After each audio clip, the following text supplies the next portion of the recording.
Since the no-sail order went into effect on March 14th, cruisers have anxiously been waiting for cruising to resume. At first, we were hopeful that we would return to the seas after the 30-day suspension, although it quickly became apparent that would not be the case. Now, close to 5 months later, it seems like there's no end in sight. This week, there were several major developments regarding cruising that have us skeptical that we'll return to the seas anytime soon. I'm DB from EatSleepCruise.com, and here are the 6 signs that cruising may not resume in 2020. COVID-19 continues to infect tens of thousands of Americans each day. While in late May, it looked like we were on the downside of things, the virus has roared back into full effect this summer. The number of cases continues to climb in several states, indicating that the United States still does not have this virus under control. Sadly, some of the states that are continuing to set record high numbers on a daily basis are also home to some of the busiest cruise ports. These states include California, Texas, and of course, Florida. So it's safe to assume that we will need time for these numbers to decrease and then remain low before we can even think about the possibility of cruising again. Given this current status, we think it's highly unlikely that the cruise terminals in these home ports will be given the green light to begin processing cruise passengers this fall. This does not even consider the possibility of a second wave of cases like many have predicted. With every state currently in different phases of opening, with different restrictions and travel orders, it will certainly impact would-be cruisers and vacationers. Along with the rising number of cases in the United States, several travel destinations have begun to institute new safety protocols. Many of these locations are requiring negative COVID-19 tests within 48 to 72 hours of arrival at the destination. Popular cruise ports such as Bermuda, Aruba, Alaska, and San Juan are requiring these additional safety measures. Other places, such as the Bahamas, now require travelers to present a negative COVID-19 test and quarantine for 14 days. While some destinations, like Spain, have reported an indefinite ban on cruise ships, these global travel restrictions all point to cruise lines having a difficult time finding locations willing to accept passengers, even if the no-sail order is lifted for cruising to resume in 2020. Cruise lines would not only need to find ports willing to accept thousands of visitors for just one day, but also demonstrate the ability to comply with local regulations, which vary greatly. We feel that it will be nearly impossible for cruise ships to comply with each port's ever-changing safety measures.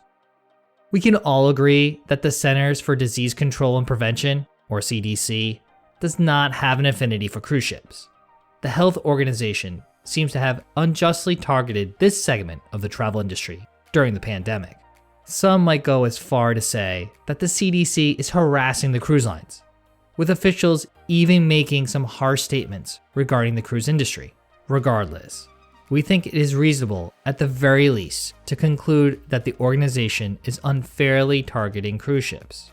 With this extra attention being paid to cruise travel, it will be difficult for the industry to develop protocols that will satisfy this scrutiny in time to restart cruising in 2020. Last month, the CDC did provide a glimmer of hope to cruisers by making a public request for feedback on cruise planning procedures. This 59-item questionnaire has a due date of September 21st, 2020. Given that timeline, it doesn't seem reasonable that cruising will restart just 9 days later. Further, Cruise Lines International Association announced on August 5th that its ocean-going cruise line members have agreed to voluntarily further suspend U.S. cruise operations until at least October 31st. Since the cruise shutdown, the cruise lines have been working diligently to get crew members back home safely. Even with the cruise lines utilizing their own vessels to return workers home, thousands still remain at sea due to travel restrictions. With this delay in getting crew home, we can only assume that it will be equally as challenging to get workers back on board ships when cruising is ready to resume. We suspect that it will take months for an entire crew to return to a ship prior to sailing.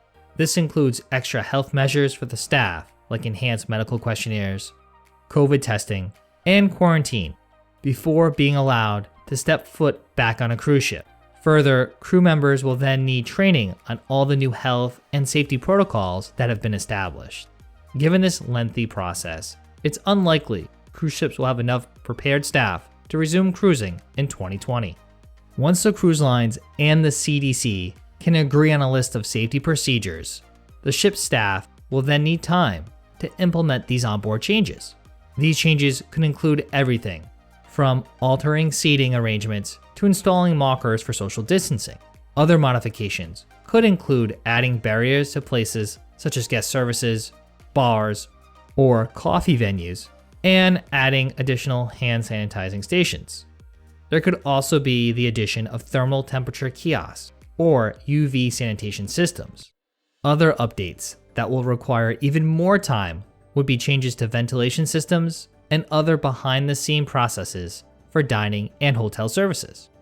The Healthy Sail Panel, established in partnership with Royal Caribbean and Norwegian Cruise Line, indicated that would only put forth its preliminary recommendations by the end of August. So we suspect that most of the major cruise lines have not begun to make changes to their currently docked ships. With that timeline, it seems very unrealistic that cruise ships will have the proper measures in place to begin sailing in 2020. Lastly, we can look to some of the first cruises to set sail overseas. While some European brands have recently begun cruising for the first time since the shutdown back in March, these initial cruises are already experiencing cases of COVID-19. Last week, Mein Schiff 2 set sail on a 3-day cruise on the North Sea. The ship sailed with 1,200 passengers on an itinerary that included no land stops. So far, there have been no reports of any passengers or crew testing positive for COVID-19, although Mein Schiff 1 had to cancel its initial cruise due to multiple crew members testing positive for COVID-19 before boarding the ship. The cruise line claims that this was proof that its precautions are working. Still, it is not good news for the skeptical travelers or authorities in the US regarding a safe return to cruising. Perhaps even more troublesome are recent reports regarding outbreaks of COVID-19 on ships that have sailed. Initial reports this past week revealed 4 crew members on the expedition cruise line Hurtigruten were sick with COVID-19. Cruisers on the ship's July 17th and July 24th cruises were notified and recommended to quarantine. Presently, a total of 36 crew members and at least 5 passengers have tested positive for the virus from the cruise line's 2 sailings on the MS Amundsen. Additionally, 1 person tested positive for COVID-19 on a Paul Gauguin ship in Tahiti this past weekend. Then, a passenger on the first cruise from the US also tested positive.